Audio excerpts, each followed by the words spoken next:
Hello, and welcome to Decorating Pages podcast. My name is Kim Wanup, and I am your host, and thank you for joining me on this special episode presented by HBO Max, a For Your Consideration episode.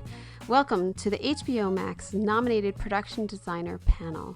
Today I have an incredible panel of 5 Emmy-nominated production designers whose shows demonstrate just how many different ways production design can tell a story. From The Pitt, The Gilded Age, Hacks, Euphoria, and A Night of the Seven Kingdoms. You can't get more diverse than that. And all of these shows are nominated in different categories for Emmys this year. So we get to talk to the production designers today. And so it's a real treat. Having 5 designers talk about their projects with each other, it's special. It really is. I did a roundtable 2 years ago and it was awesome. And I am so excited for you to listen to this one. We have Nina Ruscio, a 2-time Emmy nominee, joins us from The Pitt. The series puts an inside look into a Pittsburgh emergency department in real time through their episodes. Nina's design almost disappears into the reality of this world. It's completely immersive, a 360 environment designed so that the camera can move through it freely and the actors can interact with everything on the set. And there is almost nowhere the audience can't look that isn't part of this set because of how it's designed and the camera work that works so seamlessly through it.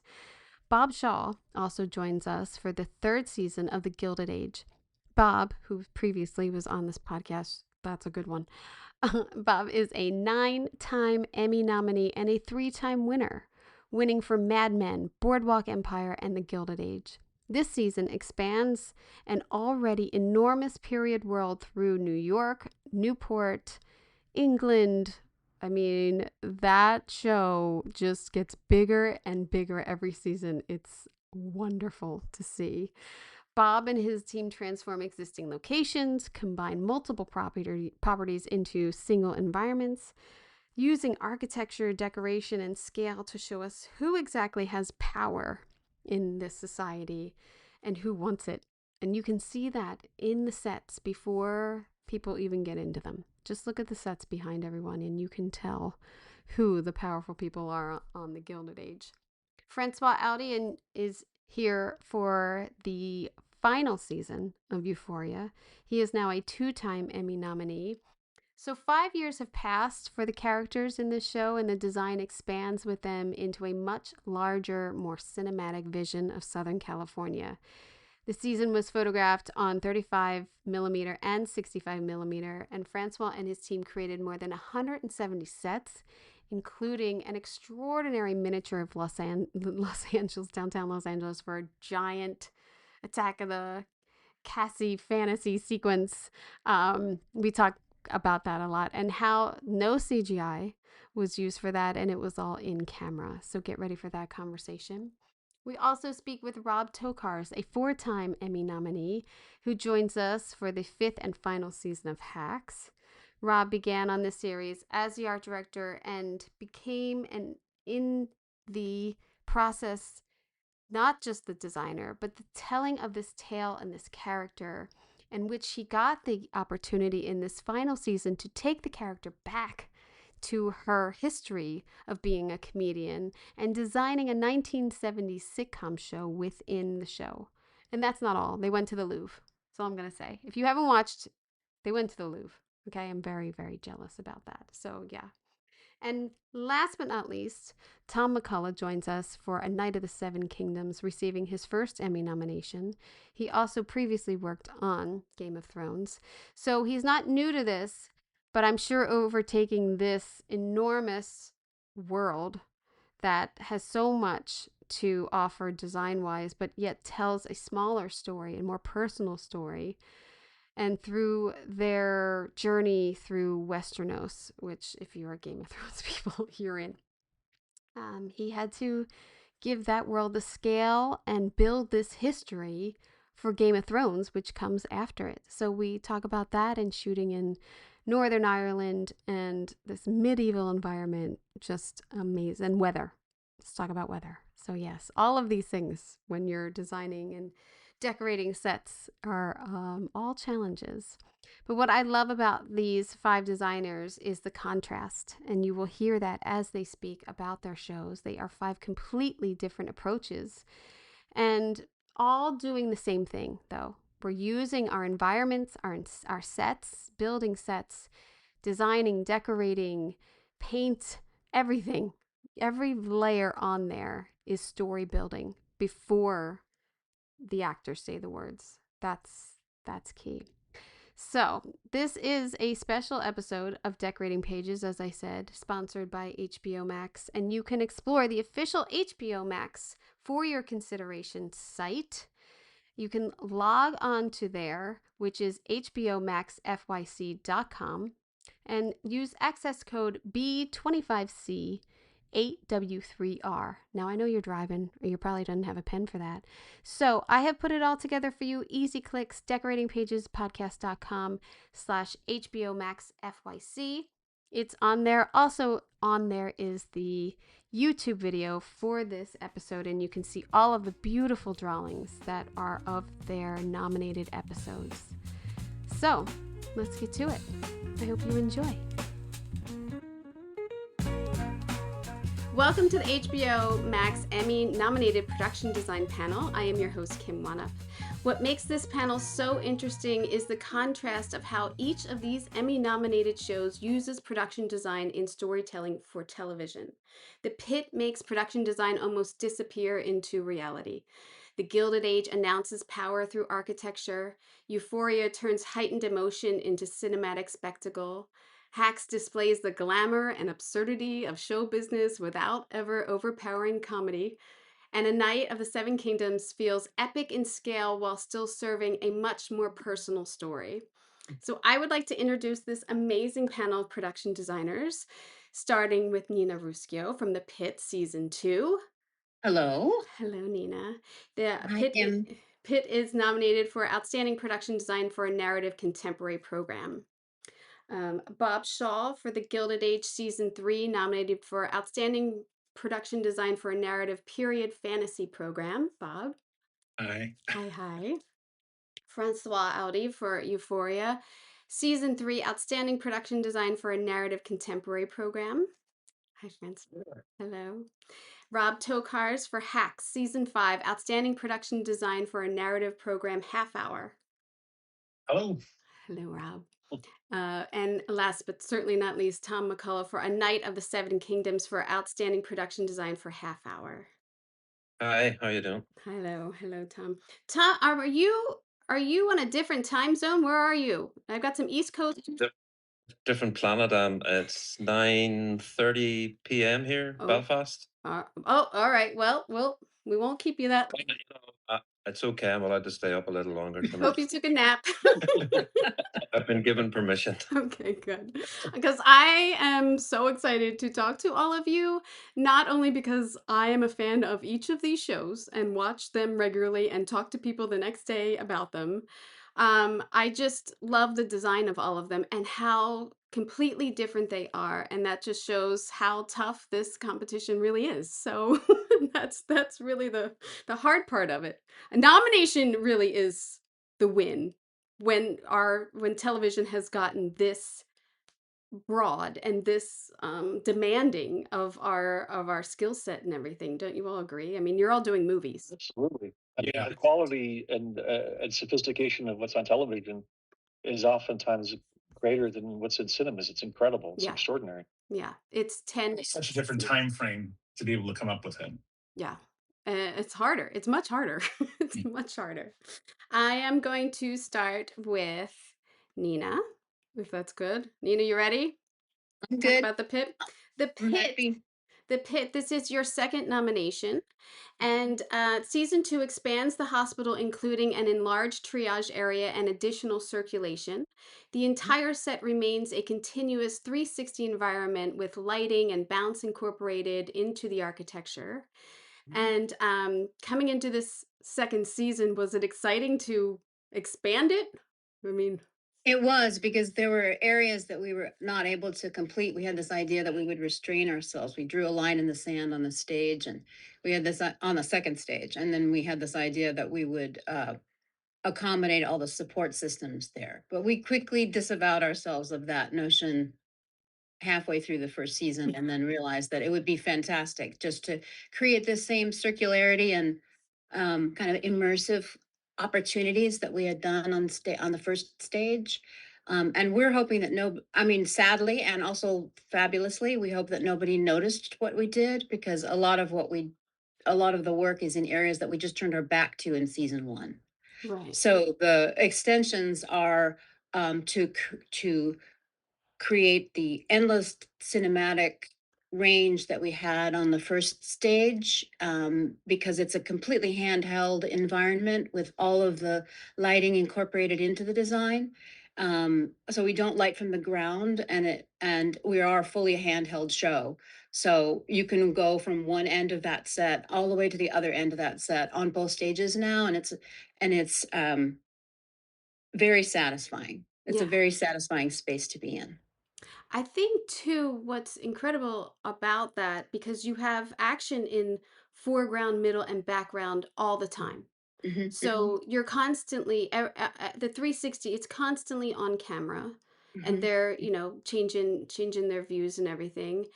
Is there a um is there a space in your design where you think, well, this area over here needs to be for crisis. This needs to be for intimacy. Like, do you break it up in your design when doing that? Well, g genuinely, no. I mean, No. when they first approached me, when John and Noah and Scott and Mike first approached me, to design this space, they,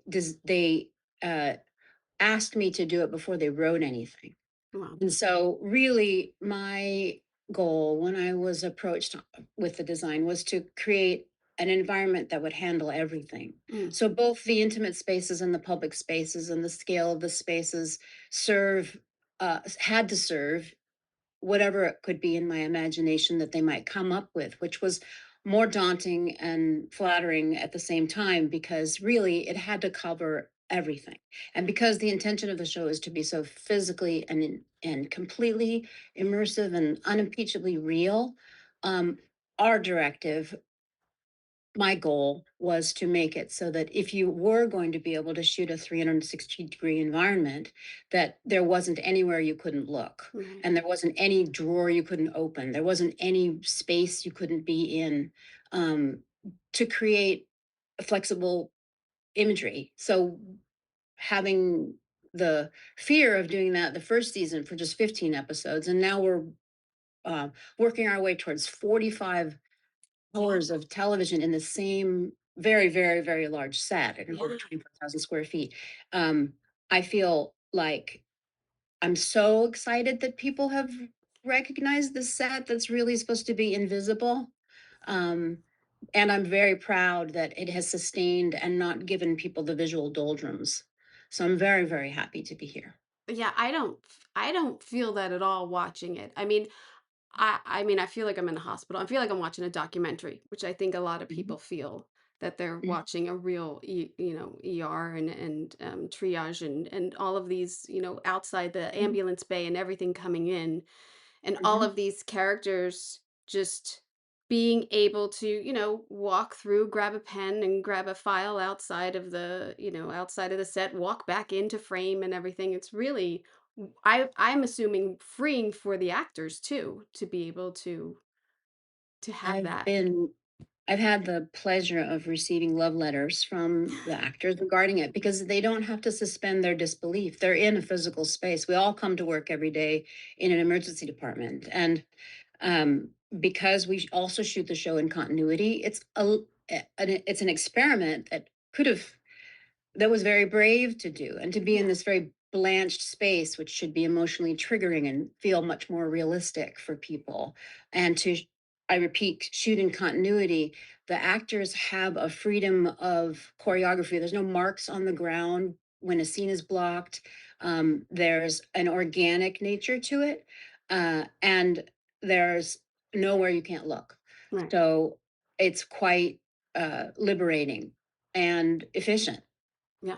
I do love too, there's always these peaks of this architecture that you incorporated into the set that then, gives grounding to like, this, people thought about this. It's not just, a hospital, and there's real design in the corners of this. What was your inspiration for that? Well, I wanted the hospital to feel, the emergency department to feel like it was both universal and specific. I wanted everyone who saw the show to take agency, that they could imagine that this was a hospital that they could imagine being in, but then also give it some gravitas. Right. So when we chose to place the story in Pittsburgh, there's this quality of the architectural uh, details in Pittsburgh that's got a little more European. It's not quite like New York, and it's not quite like Chicago. So for a city in the United States, it's got a few cues that I wanted to embrace, Mhm. and then pepper throughout the physical space, so that you felt that this was a hospital that is 100 years old, and that you could place it in space and time in a way that didn't make it generic. Right. So both universal and specific, that was the goal. And the columns and such that you see, that's part of double entendre, sort of the pit, that you're underground, that we're in the basement of a hospital, and that it has been renovated 15 years ago, let's say, but these architectural traces still pepper the Yeah. set throughout. Yeah. I love that. I love when you catch it, like when they're sitting at the desk and you catch it behind them, and and in the waiting room also you have wonderful Mhm. details in there of existing architecture, which I think is fantastic. Fun. Anything you want to tell us about season 3? Anything you want to Oh, I'm so physically close right now to Ah! the producers. I would probably be slaughtered if I told you anything about season 3. I'm glad people want to see it, and Oh, I hope we deliver. no. It feels like we did for season 2, so I hope that people feel the same way. Yeah, it's wonderful, and I think such a challenge too, design wise, to decorating and continuity wise, to be able to shoot hour after hour the same set over and over and make sure all your dressing and everything is has the continuity and everything. I would find that very hard. Well, Like it would drive me insane of like, did my on-set dresser get enough pictures? I don't know. I really freak out. it works because the whole experience for everyone, there's 200 or so more people on that set every minute of every day. So it's this living, breathing organism. And all of the departments in the art department are part of the fabric of keeping that, Right, sustaining that right, visual. right. And we all are part of the fiber that makes that show work. Yeah. No, it's wonderful. Bravo to the whole team there because it's not an easy task and everything. Yeah, I love I can't wait. When does it air? When does season 3 air? Do we know? Do you know? In January, In I don't January. think we have a specific. In Yeah. January, we're hoping to always promise to Yeah. show back up as quickly as possible. Yes. Well, we like that. It's old school. It's not Yeah, yeah. it's not like Seven Kingdoms over there where I'm gonna have to wait another year or something to see. We're just wrapping tomorrow. Are you? Oh, that's exciting. That's exciting. We'll be out in January again. Oh, great. Yeah. And also the Gilded Age, I had zipped through that. I rewatched a bunch of it for this, and I had said to my friend like, "Oh, I just finished the Gilded Age again."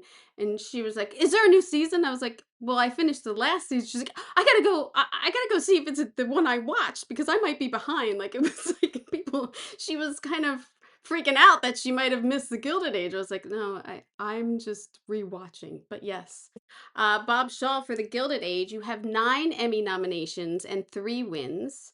Season 3 broadens the world into a less familiar areas of Newport, the Black High Society, and also in England, the Sidmouth Castle, Sidmouth. Sidmouth was assembled from multiple properties while other locations required substantial design intervention, particularly what we were going to talk about the Tenderloin nightclub that you guys did. Um, what I mean, this I really enjoyed the photos that you shared because a before and after of a location before an art department gets there should be on screen sometimes because The amount of work it takes to get locations to look what they should be is a crazy amount of work sometimes. So how did you That it really is. Yeah. Then there are those locations that, maybe you've nixed. Like this location I said no to like multiple times and in previous seasons because we have a format where we spend a certain amount of time each year in Troy and Albany, New York, and then a certain amount of time we spend in Newport. And there's certain things that are available to us in Troy, but then other things are not as available. And then sometimes the schedule, because of actor availability or whatever, says this Tenderloin nightclub needs to be in Troy. And I had numerous times said, "Don't we have anything else?" And then it came down to it that this was really the only location we could work with. Wow. And by some strange chance, I had gone to see a performance at City Center in Manhattan, which used to be a Masonic temple, and Oh, it had all of this sort of Moorish design and pattern on it.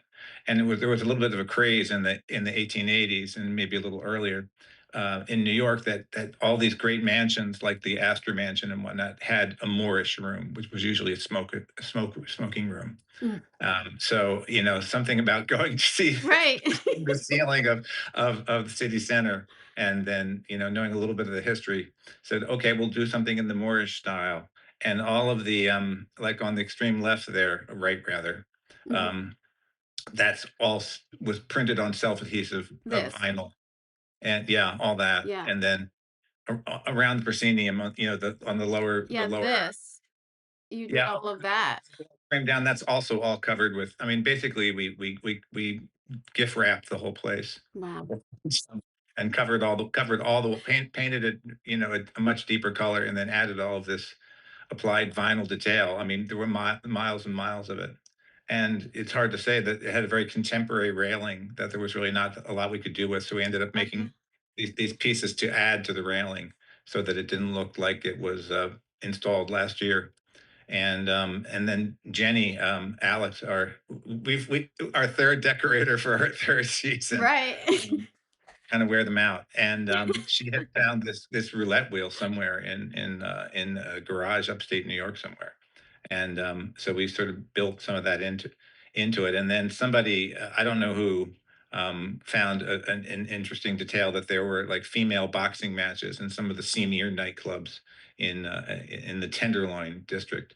So it became a lot to do about this boxing match. I love So that. it was just this was one of those things where I had said no, no, no to this location so many times, and eventually I had to say, "Oh, okay, I'll see what I can do."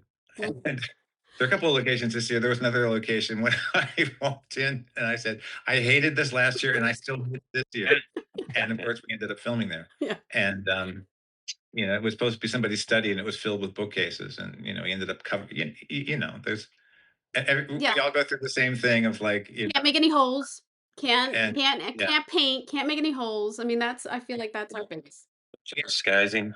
we Yeah. actually recently did a step where they wouldn't let us paint, and we did self-adhesive wallpaper again, and then glued, you know, uh, uh, commando hooks onto the wallpaper, and then had to get all of the frames made out of foam, and Oh, that was and then The weight. yeah. and then back everything on foam core instead of putting it on masonite or stretching it, and that was just to get pictures on the wall. Yeah. And everyone said, "You really need to do that." And I said, "Well, you go and find me a photo of any of location of this period that wouldn't be covered with artwork." Yeah. So that's the thing that people often find fascinating and rather disbelieving. It's like the idea of Sidmouth Castle being four different locations. Yeah, that's amazing. That was seamless to me. That looked amazing. Well, fortunately, there was more than one castle Yeah. available to us. We filmed part of it at Ochre Court in Newport. We filmed part of it at the mansion at Glen Cove in Glen Cove, Long Island, and there are still two other pieces of it. I I don't know who said this, but someone I was talking about the Gilded Age with someone and they said, "I heard they're running out of locations." Well, I I said, "Really? unfortunately was being interviewed for something or other, Was it and you?" It was my fault, yes, and I was saying rather sarcastically, "Well, we're running out of mansions." Oh. And it was an article for Vulture that was sort of the whole production had been interviewed, and I was one little tiny piece. But for some reason, they decided to headline and name the article, "We are running out of mansions." And then I started getting email from people like, "We have a perfect mansion for you. It is really Oh. fabulous. You must really come here. It is in Cleveland."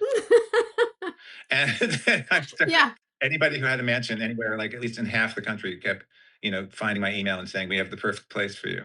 Not being able to explain, well, we really can't go to Cleveland for one afternoon. Well, if it's cheaper, sometimes we'll go anywhere. So it doesn't matter. They don't usually do the half day tax break. Yes, yes, yeah. A lot of that. A lot of short, like outside, like Oxnard. We're shooting in Oxnard today because just to get some credits or something like ridiculous. Um, so when you have this challenge with locations constantly, because you had a lot of locations this season also, Yeah. a huge amount. And you are like with the tenderloin, you have fun with it because it has this Turkish inspiration and everything. What do you um when you're going to these different locations, what are you looking for that you know that it will work for this scene or this show? Like what in architecture are you looking for them? You're looking for anything that gives you one step in the right direction. I mean, like this location for the Tenderloin had almost no steps in any direction other than that there was a staircase that went up the side, and the director thought that was good because if there's prostitution involved, people still have this image of gun smoke and going up to the second floor. Going upstairs, yeah. So- Yeah. and of course, when I'm having a day where I'm not as polite as I should be, I would say, "Oh, so great, we're going to do Gunsmoke." And The you rifleman.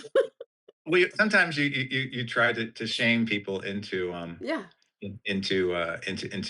pushing thing in another direction. Like if someone says that they want to spend money on something, I'll say, "Oh, so we're doing Law and Order Gilded Yeah. Unit," and and then like, no, we don't want to do that. Yeah, yeah, yeah. Once you put a Not visual in everything somebody's is head, yeah, you put the visual in somebody's head, it's hard to take it out. So yeah, you gotta be But careful. I get in trouble with that all the time. One But it's crack comment, true. and it ends up being in the script or part of it. We were in season one, and there was something I was trying to pitch for George Russell's office, and there was this funny little niche in the wall, and the director said, "Well, what would go there?" And I said, "The model of the new train station." And one giant train station model later, it became part of the plot, and it had to be electrified, and so Well, that's the other thing in your season and in the spoiler in the finale, they have a big spectacle with the electricity again. Was that fun to finally was your lighting department so excited? they were excited until they realized how many surface mounted, porcelain sockets they needed to apply to the steamer. Because there was a lot. There was a lot, but we had fun finding, different fun shaped light bulbs because, they were bigger. They had exposed filaments, and so Right. No, they're it's fortunately the people beautiful. make reproduction things.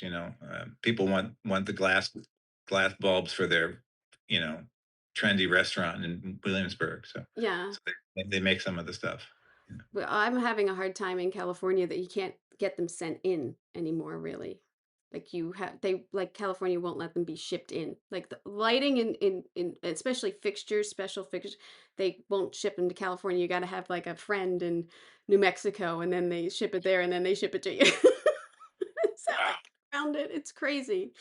So yeah, no, it's beautiful. I love, and also, I mean, Jennifer being coming into this, it's a lot of work to come into, but all of the textures and the patterns and the everything that you guys get to put into these sets to make them look so lush and everything is amazing. I just love it.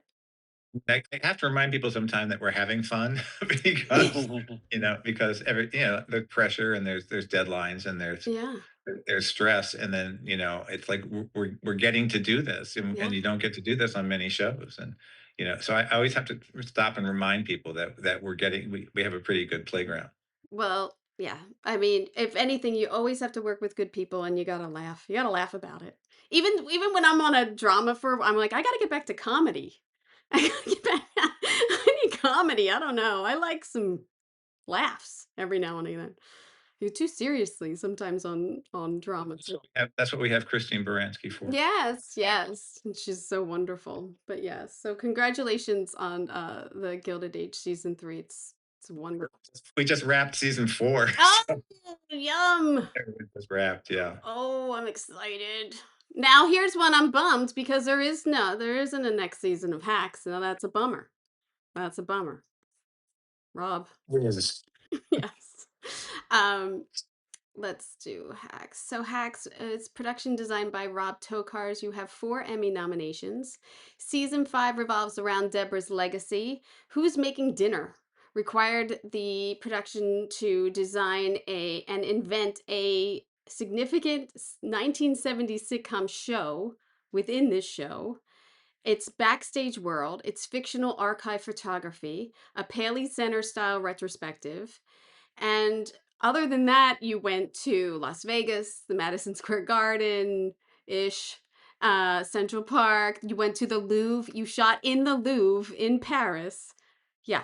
So way to end the series, I'd have to say, Rob. It's like art kid heaven. That was incredible. Scouting the Louvre and Versailles with nobody there and being able to take in that architecture and that art was a highlight of my career. I mean, I'm so jealous. Unbelievable. But for this season, did you know in the beginning that you were going to design a show within a show? Did that come up in the beginning so you guys could get a jump on it? That's a really good question. I don't think we had that. I think we had an outline for it. We knew it was kind of coming, but we had some other, big meals to eat before we got there. So it was something that I had a little time in the back of my head. And when it came down to it, it was a bit of a pitch to build as much as I did build. Because they wanted to keep it very simple. It was originally, you could just see it in footage. But I kind of pitched on this idea like, well, we're going to need this archival stuff. So I need to build the set and then we can amortize it 3 ways. But I can take the set and I can bring it into the Paley event. And I was going to repaint it for the finale episode when Ava takes over to use the same bones and just change the finish. So this is another nod to Deborah's legacy. So there was a bit of that to try to get the money to do what I wanted to do. But we had an idea and we spent a lot of the time here trying to figure out exactly what this show was, because there's not very much reference in our series about it, just that it was important to Deb and Frank's relationship. So, luckily I grew up on Nick at Night, so I had a lot of that just core memory. Yeah. And then just doing a lot of great research at that time period and having some fun with it. Yeah, because it's not like you could just throw in some like generic sitcom pieces. You have to, I mean, us as decorators and designers, we have to know the story. Well, do they have a family? Do they have kids? Do they, where's that? Yeah, everything like that, helps create this environment. So it's such a amazing thing to do. The fun added layer we had is because they're doing a 50-year retrospective when this show was contemporary, it had to have been significant. It needed to have a certain gravitas. It needed to be an All in the Family or Mary Tyler Moore. When we did the event, we put all these vignettes of great set dressing that Jen Luckhart found, and everything had a story behind it. And the costumes that Kathleen found, we wanted it to feel like if you were a fan of the show and you saw that sweater, you remember that episode. It's the episode where this happens and that happens and this other thing happens and whatnot. So it wanted to feel that important. And then ultimately for the event, we didn't end up bringing the set because logically we thought no one would have saved the walls. But what we did do is we photographed the set and we blew up big elevations and had that be the museum piece that highlighted the couch. So cool. The Facebook Marketplace find that we had in Pasadena. Unbelievable that you found that on Facebook Marketplace. Also unbelievable that you got to shoot at the the Academy. Yeah. You also got to shoot there, which is an amazing view of Los Angeles and everything. Great location. Sorry, Bob, he's got great locations this year. It's the opposite, I feel like. But because a lot of those locations are speaking for themselves and you're getting to like enhance with this show and show the reality of it. Yeah, well, it was also a little bit of a negotiation too, because it is so focused on cinema rather than TV, and we wanted to call it Paley Fest. We wanted to make it a Paley thing. So there was a little bit of location contract grumbling with Universal, and are we able to show the Academy logo or not, and all that. Right. Oh yeah. Did you? I don't remember. We did. You did. You kind of see it at the end when she gets arrested. You'll see it there. I missed it. Yeah, I love the color palette and everything that was brought to it, and showing like the vintage cameras and everything that you guys had. It's really fun to see old TV, like old Yeah. TV too. Is really amazing. Yeah, I mean, Janine and Victoria, my assistant art director, had a lot of fun with getting it done. I think Victoria spent 2 days with our photographer and background and hair and makeup, and everyone just getting changed over, redressed, and holding a boom, and that becomes part of the exhibition, or Right. you guys having a cigarette outside, or whatever it is, and then shooting Deb and Frank and trying to make it feel like years of history. It's really fun in retrospect. Yeah. How are you feeling post ending the season and being with it for so long? You've been on there. You started as the art director. You started as the art director and then moved on to the production designer. So how does that feel to end this little chapter? We don't get into this thinking it's going to last forever. So there's a little bit of closure that happens when something finishes, but it's also very bittersweet because having been on it for as long as I've had, we get to have established this visual language of what the show is and how it looks and who Deborah Vance is and how Ava grows and all this stuff. And that's just done now. Yeah. So, but also I'm just really grateful. I just want to nod to the fact that I'm like Murderers Row production designers right now. And I'm looking at all of you and just so incredibly lucky to be here. But it's still one of those things coming up. It was developing a confidence was a big thing that happened over the course of the show, because I came in to fill a gap in season 3 and then kept coming back. So it was like, just as a career thing, it was like, okay, I can do this job. Yeah. I know this job, I understand the job. I will grow, but I could do it. And I just miss all my friends. Yeah. We spend so much time with everyone that we work with, and sometimes it's nice to have a break when you're going to come back, but like when it's over, you're like, how are we going to get this band back together? How are we going to? Right. It's never going to be the same. So, and just little tidbit, Rob and I worked together a long time ago on Parks and Rec, so it's been wonderful to keep in touch over the years and see all of your work and everything. I love it. So yeah. Oh no, I'm bummed Hacks is done. I'm bummed. Does anybody else watch Hacks? I mean, it was fun. Yeah. Yeah, it's fun. Great show. It is. Yeah. It's one of those things that working on comedy, Kim, you could attest to this. I mean, I remember reading scripts for Parks, and they're funny, but you couldn't quite see it just yet. Yeah, you couldn't. You were like, it's really true about comedy. You kind of need the actors to work it, but our scripts on Hacks they were funny on the page. Yeah. I tackled quite a bit. Yeah. It's really fun. I'd have to say there's a difference. I think it's more physical comedy on Parks, but when like like tears, like you would read the script and like tears of like funny, like it was. Yes. So there is that, and then you can't wait. I can't wait to do that set. I can't wait for them to do that scene to see. There's also that too. And I mean, in all of our work, like I can't wait to get this all together, and the lighting and the costumes and everything, and see it all come together in those scenes. It's like, this is what makes our job so great, I feel. We block shoot so much of the show that by the end of the season, we're like, I don't remember what episode the set is in. So I'm looking forward to seeing a cut and being like surprised, like, oh yeah, that's right, we did this with that.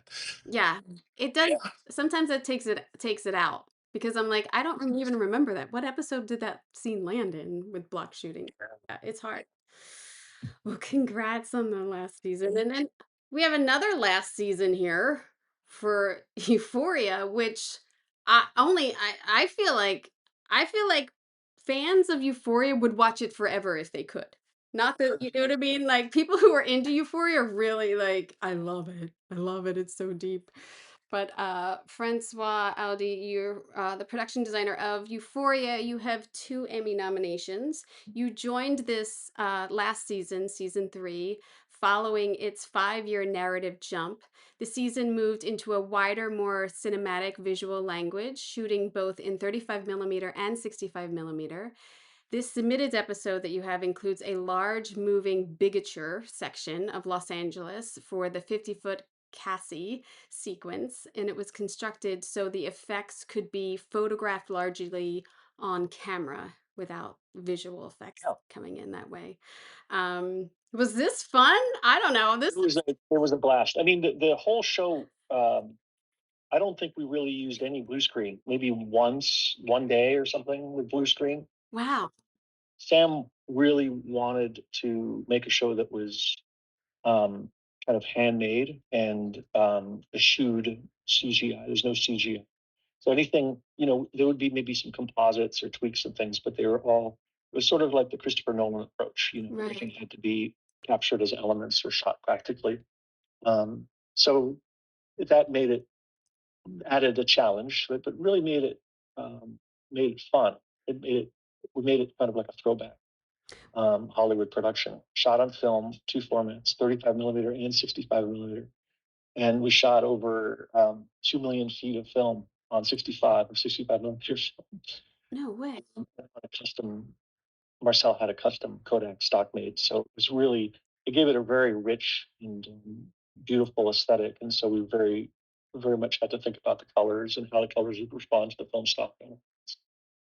Did you have tests for that? Like, did you test the film with lighting and patterns and Yeah, we did. We did do a test early in pre-production where I wanted to see how the film stock would react, in particular to bold colors, because Marcel was really challenging me to be bold with the use of color. And it was really exciting because the emulsion really responded well to reds and blues and deep yellows and things that normally on digital I'd be kind of afraid to use.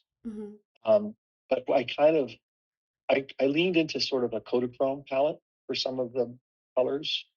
Kodachrome also has a similar effect with how it captures color in a beautiful, beautiful way. And what was really interesting too is that on digital, you have to be really careful about overexposing, and DPs generally don't like to shoot at noon in the desert on digital. But with film, it's the opposite. Like you can't overexpose film pretty much, and so shooting the Mojave Desert at 1 o'clock in the afternoon looked incredible. And really leaning into light was incredible, and it had such great contrast. It really made everything look just phenomenal. It's really exciting. You had so many different sets throughout the season. So many sets. I think we had 176 sets, but we prepped over 200 sets because there were things that fell aside and new ideas. And Sam's a very creative writer and director, and he was constantly writing throughout the show. So there would be new ideas coming like every Monday that we'd have to pivot to. So part of the mindset was to be supportive and flexible in support of that creativity. So we had to pivot and stay sort of like butterfly feet, to be able to kind of move with a schedule that was very complicated and things would move around. And a lot of this is just television, but we shot for over 170 days. So it was a 13-month long production. Yeah. And it was shot like a traditional film, meaning one director, one DP, one film crew, one art department, one set decorator, just a traditional setup. So it was like a real marathon production for us all. It physically was physically demanding. I like that. I know double up days. No, we shot it just like a movie, just like wow. And we had to, just to schedule around actor availability, but it's pretty much shot like a film. Wow. I love that. I love hearing that because it means the commitment is there to make the best, you know what I mean? And not that it's not anywhere else, but it's like this is what we're doing with this and we're all in. And that's amazing. I love it when your day is really big and expensive. and when you hear this expensive 65 millimeter film, like chittering across the gate, everybody kind of sits up straight. And because it's like you can't just there's a finite amount of resources that you have at your disposal every day, so it becomes very, very important that everybody's on their game. Yeah. And we did some pretty ambitious stuff, like we shot, Sam wanted to do this entire dream sequence in camera. For giant cat, we call it the giant Cassie sequence, which is very much inspired by Attack of the 60-foot woman. Yeah. And so we spent like 6 months building the scenery for this, the Eastern Columbia building and like whole landscape of Hollywood and downtown LA. And we made 140-foot backing at JC Backings, an actual translite. So it was all sort of this ballet, everything on wheels. So the scenery was on wheels that could come in and come out and move around. And we had to create a schematic in the art department of every single shot and where the camera was going to be, what lens was going to be on the camera to capture every shot of the storyboards, using our big Lego set on stage. I Really, like the most extraordinary 2 days on the whole production. It was really incredible. I think it's incredible too because you also designed it so that the camera could move through it with her. And it is that yeah. Yes, very much so. So we had a lot of it was shot on a technocrane because you couldn't run track or like have a camera crew like trampling over the landscape. So the camera had to float over the set, and then we had to design where the technocrane went and where the camera was going to go in order to get the different shots. And then that was cut together with second unit photography of the back lot. We had Jason Reitman shooting second unit, which was really great. He's a very close friend of Sam's. And so they were doing some additional photography on the parking lot and the back lot, and putting it together very much like a Godzilla movie. Well, yeah, that's the fun part of it. When you are selecting like iconic buildings like the Eastern Building and pieces, what was your thought there of like, well, we have to have so and so, we have to have, you Well, know.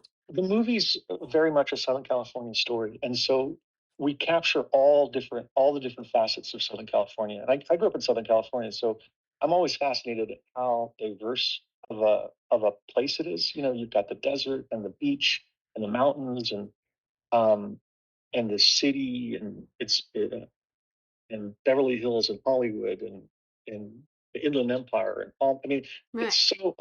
it's like it's really like a Broadway play of characters. Yeah. And we tried to really capture how it all felt together with that pastiche, that 2026 pastiche. One of the first things I did with this is I went on a rooftop location scout in downtown LA with my location manager and my illustrator. I took Christian Lana with me, and we scouted downtown LA and photographed some of these areas and landed on the intersection on Broadway where next to the Eastern Columbia building and the Orpheum sign. And I pitched Sam this concept of destroying the Orpheum sign. And there's a great like Jesus saves Yes. the adjacent building that was kind of appropriate for the themes of our show. So yeah, we tried to make it a kind of a fever dream of downtown LA. Oh, it's wonderful. And it's true, there's so many different areas in Los Angeles that have such different flavors and different, so you could never leave. Maybe you live downtown, you never leave it. You know what I mean? Like there's so much in Los Angeles to have shown off. It's wonderful. There's also, it's interesting to me because there's a mythology of Los Angeles that's depicted in cinema and in the history of Hollywood movies that Sam and I talked about trying to reproduce that sort of collective memory. Mm, So, and some of that has to do with how Southern California is depicted in Westerns and film noir and different types of films, and there's nods to a lot of that Hollywood nostalgia. I think in the show, it's yeah. very much season 3 is very much uh, a cinematic sort of widescreen uh, evolution of the the show, and I had likened it to sort of an expansion of consciousness with these characters who started as high school characters and being very insular, and even the photography in the early episodes is very much on these wonderful faces, and it's very in here. And I felt it getting a little bit wider in season 2, and it was a very deliberate choice to make the show more about the world, Right. and where they, as young adults, 5 years later, these characters have are more aware of their surroundings, literally. Yeah. And we're more aware of their surroundings, and the surroundings are more the tapestry of the narrative of what's going on. So these different environments for each of the characters had to be directly linked to the narrative that's evolving. Yeah, there's a dark side too. It's a very dark side of. It's dark. It's dark for sure. But Yeah. it's very much a reflection of like the fractured and dysfunctional Yeah. world that we live in right now in America and in the West. And the West is where historically where a lot of characters go to escape, and you head west and you can't go any further because you hit the Pacific Ocean. And so it attracts uh, um, all sorts of different characters with dreams and aspirations um, and missions and ideas about what they're going to do, with their lives, whether it's legal or illegal or whatever. Yeah. It's it makes for a great playground for many, many different stories. Yeah, I also love that house that I forget the character's name. He's living in. It's very 70s. It's a very 70s. It very much reminds me of the house in Casino because you are It's interesting that you say that, Tim, because that was exactly what we were trying to find. nailed it. Nailed it. In the script that Sam had written was written where everybody was imagining uh, a development, a modern day sort of development in Valencia and Santa Clarita or something. Mm. But this newlywed couple had moved into, and that's sort of a trope, right? I mean, we've kind of seen that, it's the newlyweds and whatever, the young couple, and they're going into a cookie cutter neighborhood. And as we were kind of developing this, Sam had this interesting idea he said, what if the house did feel like the house in Casino? And what if Cassie felt trapped in this sort of 1960s um, vision uh, of a family home Right. that she wanted to escape, and it was Nate. And I just loved that instinct. It was so interesting to think about, like, Nate finding this deal of a house Right. that needed. Time capsule. It's a time capsule. Yeah, Somebody died in there. It's a time capsule. yeah, but Nate is a character who is mortgaging, and he's taking a mortgage out on everything he's so overextended, and so he's overextended on his house, and it's yet another dream that's not going to that's not realistic. Yeah. And so we found this, like, 5,000 square foot house in Lakeview near Long Beach Yeah. that a 94-year-old woman had just put on the market. Just her kids had moved her out. It was time she spent her. She was the first owner, and everything. A lot of it was stuck in the 60s from when they originally decorated the house. So we had all the shag carpet was there and the wallpaper was there. We ended up replacing and restoring a lot of it, and then we did our own little. We had fun with. We kind of amped it up. I redid the entire kitchen and turned it into a lime green I love it. Color scheme, and we really had a lot. I mean, we had a ball. We had a ball with that house. I love that house. We touched it. Actually, we decorated and fixed up and designed like about 5,000 square feet, so you could go anywhere in the house. Mm. Yeah, your decorator Anthony Carlino did an amazing job on that. It was a fun. Yeah, and he ended up shopping a lot of it in San Diego. because he's a big fan of shopping in San Diego, where you can get incredible deals on mid-century and 60s furniture. Oh, it was wonderful. And such a contrast for the rest of the show. Because these are young kids. You don't think that they would be in there, you know? I think the whole show is full of contrast Yeah. and surprises. Yeah, it is. It's a good season. It's a good way to end. Yeah, it was an amazing experience. We had so much fun.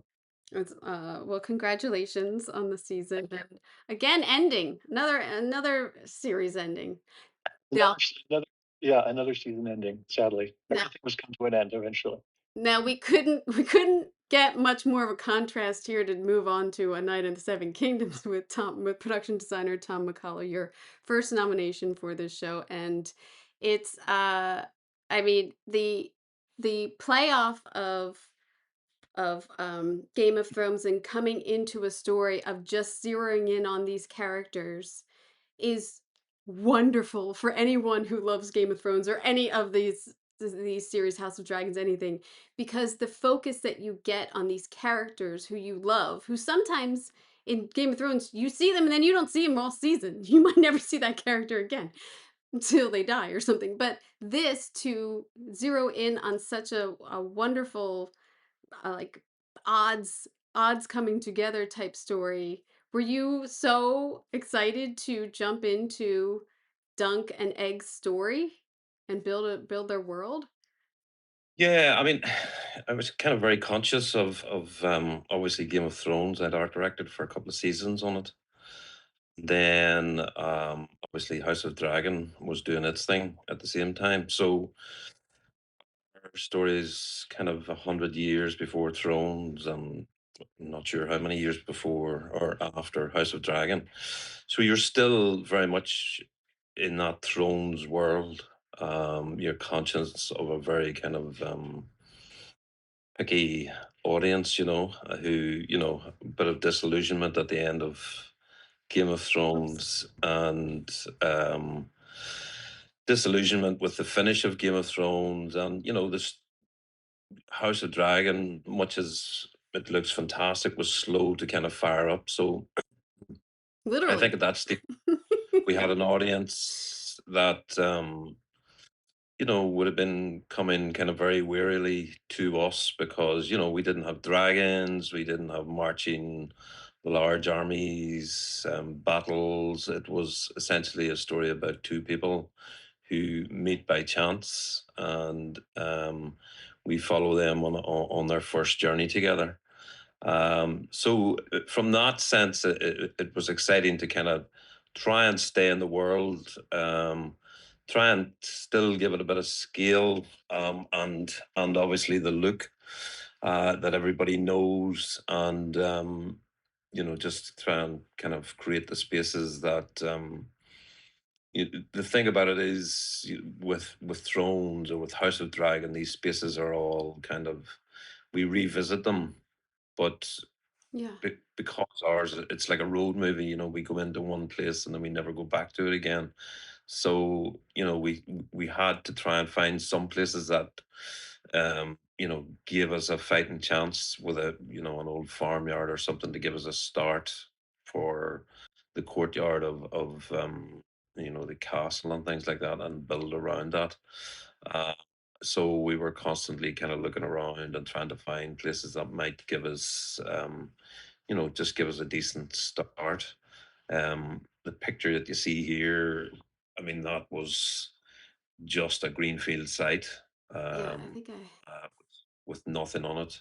yeah, you built it up from the dirt. I mean, there was nothing there. Actually, Yeah. yeah, we scouted looking for, I mean, the river in the first story is quite important, and we scouted, and there was only one location really that kind of gave us uh, the river, which kind of runs parallel with the trees that you see in the background of the viewing stand. Mm-hmm.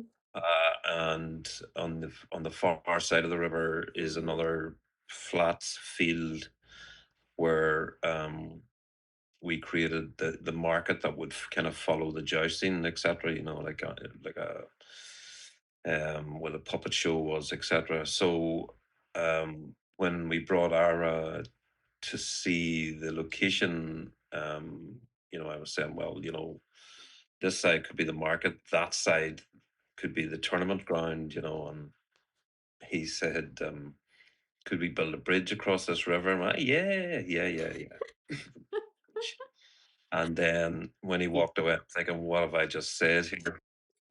We're programmed to only say yes. Yeah, I know, but then afterwards you stop and you think, oh God, what have I just done, But the bridge became key to the whole thing as well because it linked the two sites. It was used constantly.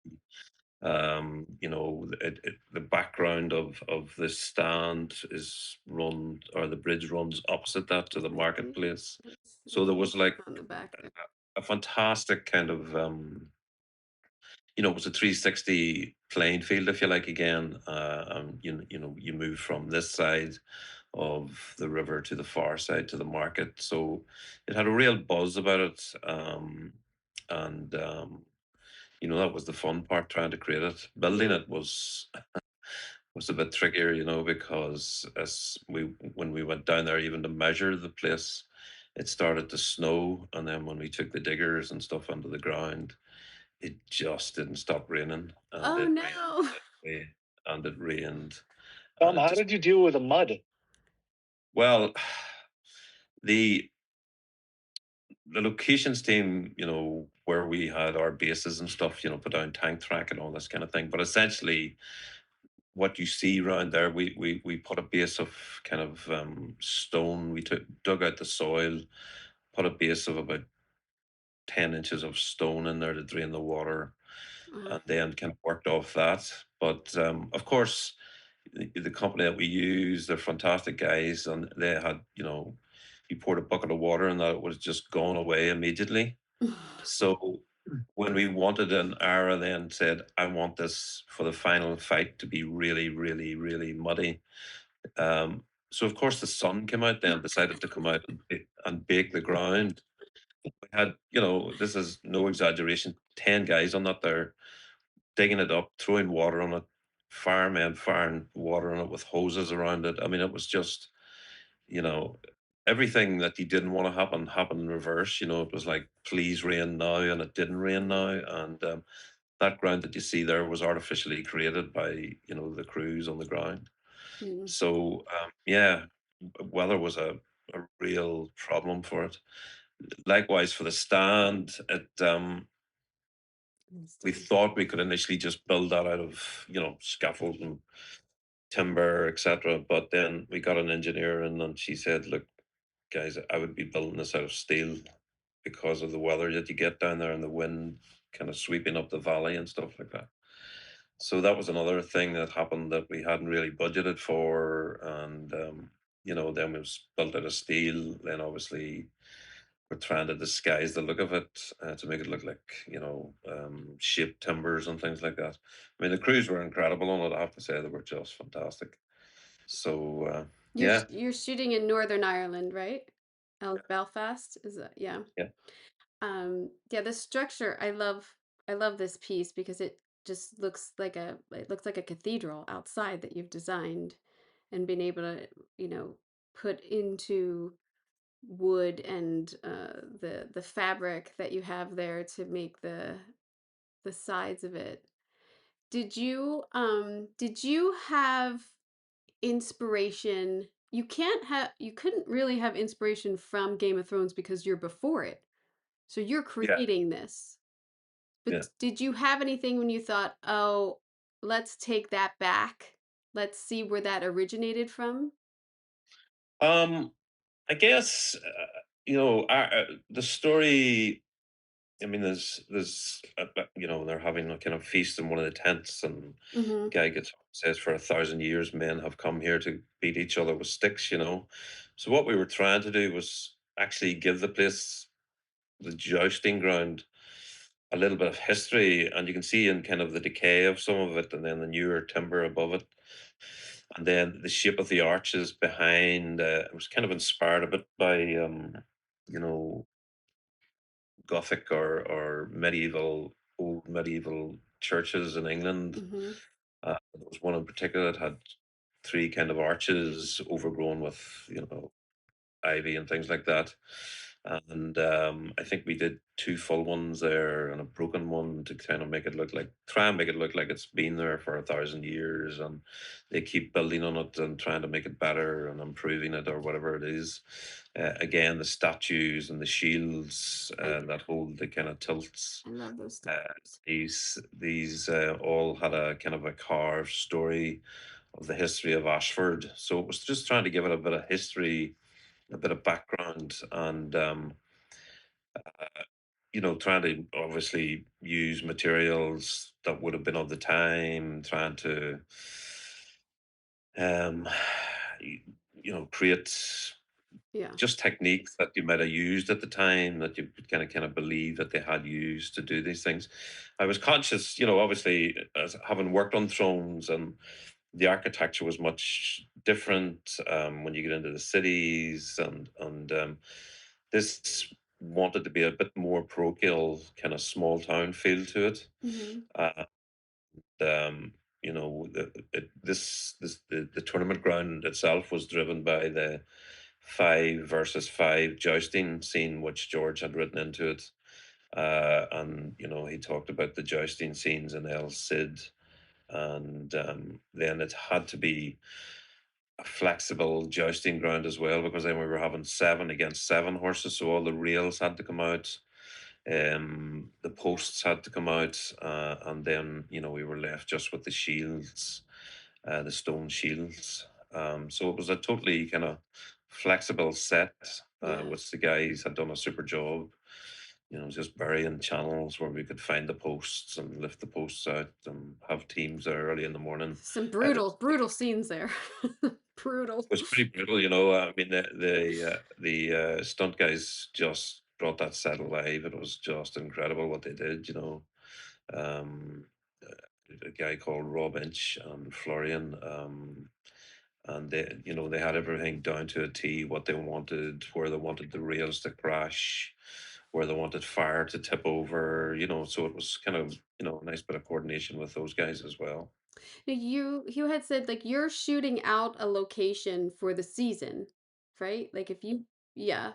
So how long of a prep do you have for like something like this guy? Like this I mean, this was built, I'm going to say, in 10 weeks. Mhm. It Yeah, if you had to put structure into it and everything. had to hit the ground running on it. And as I say, the weather didn't help because, that stand is over 40 foot tall. So guys working at heights on scaffolding and cranes and things like that. So obviously the weather slows you when you're outside. But yeah, it's just, again, we're the kind of poor cousin, I think, of Thrones and um and House of Dragon, because we don't have their budgets, and likewise then we don't have their time, but the story wanted uh, a large kind of jousting area where 7 horses run at 7 horses, so you kind of can't do that on a small scale. Likewise with a bridge, likewise with a market town. Everything's in the book there, and it's expanded slightly Yeah. by when he's writing the scripts, with the interiors, but it, it's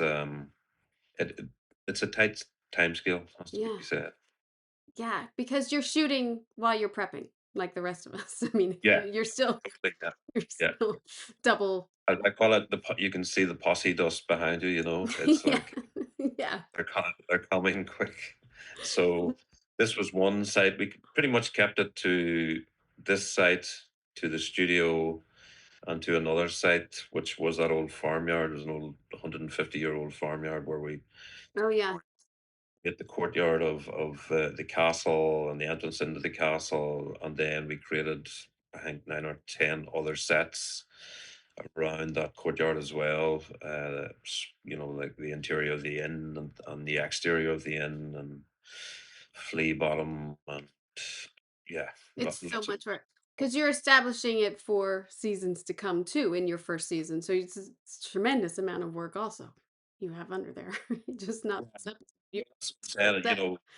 we're not able to use any of this in season 2. We kind of move on to a different land, and this gets packed away, and the timber gets reused. The salvage timber, where usable, gets reused, and yeah, Wow. that's the problem with a road movie, a medieval road movie. I know. Oh, I'm excited. I'm excited for season 2. Feel like you just gave a little tidbit away that I'm gonna tuck in there. Well, did I? No. No, Right. you didn't. You didn't. I'm just dreaming that I. You can say it. Well, I don't know. Have a look. See, can you find Irish quote about season 2? Yeah. I mean, I actually was just saying I might start Game of Thrones again because we just finished House of Dragons. Now I got some time till Yeah, night. I might have to redo Thrones again. I've watched it twice already. I love it. I love Game of I Thrones. mean, I was a huge fan of Thrones as well. Oh, And I worked along with Gemma as an art director, and oh, she's so nice. she's fantastic. Yeah. And that was inspiration for me while I'm working on this. Just how she operated and how she saw things as well. So Oh, uh, that's wonderful. you try to do justice. I'm gonna ask 2 questions, maybe 1 or 2 if we have time. If anybody has to, go, I understand. But if I always found it important that, especially through this podcast, that we're teaching people what we do and what we're really doing on the screen and everything. So if you could show a film student one scene or one set from this season and say, this is what the art department does, which one would you choose and why? Rob, you're going to go first.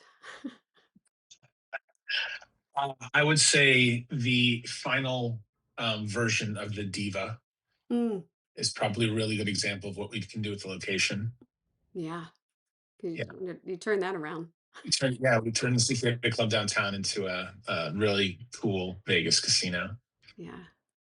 And it's not that you made it look really big too. I mean, Yeah, it's a really small space that shot big. I think Adam did a really great job in picking shots that would make it feel expansive. And we had a little bit of set extension on it as well, so there was a little bit of that too. But really, it was about making that space feel divergence. And then we built up to that because we shot in Prim for the dilapidated version, and then we were in at the Westgate for the under construction version, and then we had the comedy club at the plaza, and the exterior was the plaza, and then the diva ended up being in LA. Just a way that we can, much like the castle, you find these different pockets and you make them all make sense, and you hope the edit works. yeah. I mean, that I would piecing that all together is a course for a film student right there. I mean, Yeah. Bob, do you have a certain set that you would want a film student to look at? It would probably be the same thing of piecing together the different elements and the different locations in different states to make Smith Capsule. Yes. And it's really, I work very, very closely with Lori Pitkus, who's our location manager. I've worked with her for years, and we think of things at the same time, and it's like, well, what about this? And then when a new mansion's written, it's a X, Y, and Z. We just kind of run the list that we already know, and it's you can't underestimate how much working well with the locations department comes into it. Yeah. It's hand in hand, really. Especially as you get into further seasons of a show. I mean, it really is. Well, you put yourself into Yeah. so many corners. Yeah. Yeah. You get through something that you need to do on season 2 or whatever, and then you have to make sense of it or Yeah. expand upon it, and you never know what's going to come back or what's dead. Yeah. I mean, the set that I had shown, we shot for one day. Yeah. The Marsh, the Tenderloin Club was one day, and we'll never go back to that again. Oh, that's a bummer. Or you burn a location on something really small that in the later season you're like, oh, Yeah. this could have been a great this thing, but we've been there already. We were scouting something this year, and there were 2 direct. I had a tech scout with 4 directors, and there almost got to be like fisticuffs over why how come this staircase isn't in my episode, because they're spectacular. The one thing is that there are things you have in your back pocket and that you're hoping to use someday. And one of them was the state capitol building in Albany. Ooh. Amazing building, and that had the spectacular staircase. And unfortunately, we had already broken down the components of Sidmouth Castle because Sally Richardson Whitfield was like, "Can I use the staircase?" And it's like, nope, it's not there. Which I hated to say, but checked it off. yeah. Tom, do you have anything? I think it would be Ashford, essentially the jousting tournament on the market area, because all the artisans, all our talent had their hands right across that site, and essentially anyone that's interested in any of the departments that we all deal with, they would see what they do there, from the building, the steel work, plaster work, and then you get into the tent making, the horse tack making, I mean, prop making, everything was created, and from that perspective, I think it'd be great for anyone coming in just to say, look, this didn't exist before. These are the people that can make this stuff, Yeah. and make it hundreds of years old, So And I think that would. as a designer, your vision is putting everybody in that direction. That's yeah, you're leading that crew there. Nina, do you have Well, I'm in a very unusual situation on this particular job. So I would say only in that there are a handful of locations that we've radically affected to follow the same aesthetic that we've created on stage. yeah. But a blank stage is a moment of pause that's very thrilling for all of us. So an empty stage, to start with that, and then to sort of, for us, the process of this job, and for me particularly, was to really recognize the intention of the experiment of the job, which was how to actually make, in a physically immersive space, satisfy for 15 hours of television, um, and essentially be invisible. Yeah. So the realism of this set is really unusual, particularly in stark comparison to the other shows that we're talking about here. So it's hard to unpack that. And if you see that set from the perms and you look down at it and you see the scope of it, to show them that, and then to walk through and see, to carve out what you see with your mind's eye and realize that each of those moments, every single aspect of a set, there's no random choices in any of the things that anyone's talking about now. Everything, no matter whether it's done to portray realism or no matter whether it's hyper realistic or historical, every single choice that we all make as production designers is so woven into making sure that we communicate what the show's intention is to communicate. Our intention is to communicate this almost level of documentarianism, so that there's no question that you're where you are. You are in an emergency department. All of the details, all of the bells and whistles are there. So our job, as compared to these other jobs, is more about making sure that both on the macro level and on the micro level, that everything is unimpeachably real. And that's a very unusual task for this one. And to have it be so physically immersive as a space that you can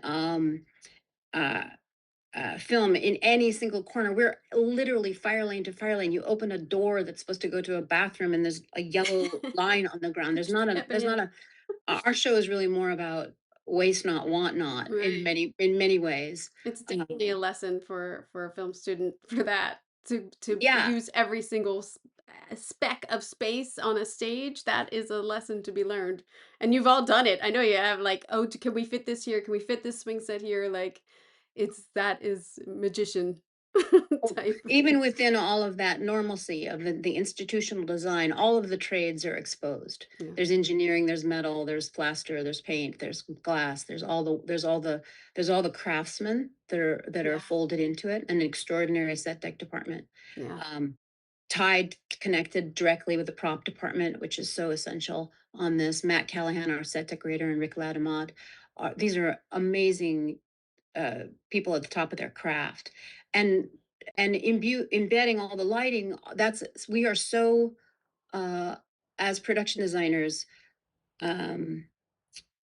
connected to how these sets are lit, really. I mean, how we factor in the lighting and the design of everything into every single set that we do.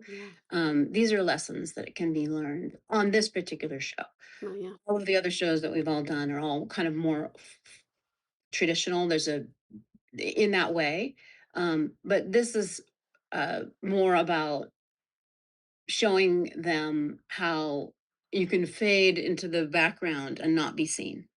And that's part of what we do too. Well, yeah. Really support story, all of us. You're a character. The set's a character in itself. François, do you have a little tidbit? Yeah, I mean, it's funny how we talk about a lot about emotion and about feeling and about how our jobs are to help create emotional resonant spaces that that the audience can feel. I'd like people to look at the Silver Slipper, which is our strip set on stage. It was a medium-sized set, but it's featured in, I think, just about every episode, and we had it standing for the entire duration of the shoot. And Sam and Marcel really loved shooting there because every time they went into the set, they could find new angles or new ways to shoot it. Nice. What I would try to do is I worked with a veteran English gaffer named Dennis Brock, who had worked like for 5 decades in the lighting department. And he said in his Cockney accent, he said, right, so a good set's like Swiss cheese. It's full of holes. And it stuck with me. And I'm like, wow, what does he mean by it full of holes? And I did this set is full of holes, meaning it has all these windows and doorways and apertures, which create portals and portholes and frames to shoot through and create foreground, midground, background. And so that's as a set, I think that's an interesting, I guess, treatise of how to kind of create like scenery that is very shootable in many, many different ways. Over the entire course of the story. But and then also going back to one of the themes of our conversation about feeling, how do you make a space feel feel differently using color and lighting and dressing and aging, and how do you put in specific artifacts that tell the story or tell a backstory. That's something that we all spend weeks and months talking to our set decorators about is, what is this place? When was it built? What's the story? What happened in between the lines of the script? The script doesn't talk about it. For us to decide and to invent it. And how do we communicate both the backstory and the feeling through the set design and the decorating and the colors? Yeah. I mean, that's truly the essence of the pride of being a set decorator, is creating this whole backstory for someone in a drawer. And they might never even look in that drawer, but like, that that kid's diary's in there, or that's, things like that. It's like those details. I think to your point, a good set is a second costume for the actors to wear. They put on, good costume. I've talked to many actors about this. It makes them feel different. The shoes, the walk, the collar inches in such a way it makes them, you know, changes their posture. And then when they walk into the set and sit down in the chair of their character's office, that's they can't help but feel that too. Yeah.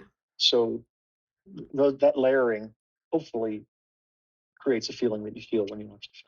I've definitely seen actors walk into a set and their posture changes. Like that, it always, whether they're ready for battle or whether they like you said, like they see their office and like they change a little bit, like when they're in their environment, and that's such a compliment. Such a Yeah. I always invite them to come and hang out for a day. And go through the drawers and walk around and spend some time alone in the space. Yeah. And, sometimes that pays dividends in that there's Yeah. so many details that end up finding their way into the performance, that Yeah. you spent. It's great when it's helpful. Let's put it that way. It's great. Yeah, it's great when it's up. Well, anything is great if it's up. Yeah. Yeah. Well, the road to hell is That can backfire on you. lined with best intentions. You don't want to invite them too early to sit. Yeah. Sometimes. Anyway, But it's an amazing. I love our job. I love it. I love talking about it. So I can't thank you guys enough for being a part of this discussion and celebrating each other's work, because it's all so inspiring. I know to anyone working or to anyone trying to work in this industry, and the viewers. I know that all of your work inspires. So thank you so much. And hopefully I will see you on Emmy night and be congratulating you, I hope. So thank you. Thank you so much for doing this. I really appreciate it. Thank you all. thanks, Kim. Thank you. Yeah. Super Thank fun. you, Nice Kim. meeting you guys. Yes. Thank you so much to HBO Max for presenting this special episode of Decorating Pages. Thank you, tremendous thank you to Nina and Bob, François, Rob, and Tom for such a thoughtful conversation about their work behind these nominated shows. Please check them out. Check them out on the official HBOMaxFYC.com site. Again, the access code to access all of these episodes and more is B25C8W3R. And again, I've put this all together for you very easy. decoratingpages.com/HBOMaxFYC. Just click that tab and the links are all there with the access code and the link for the YouTube video where you can see all of these wonderful drawings. Don't you want to see their sets and their drawings and what we're talking about? I also have bios on there of them if you missed anything. I hope this conversation gave you a better look at just how much work goes into the sets and the design before the story before the cameras roll. I mean, we are storytellers and story makers of our own. And it is a privilege to talk to these production designers who have put so much love and effort into their sets, and it shows. So, for your consideration, A Night of the Seven Kingdoms, Hacks, Euphoria, The Gilded Age, and The Pitt. I hope you got an earful. I'm Kim Wanup for Decorating Pages.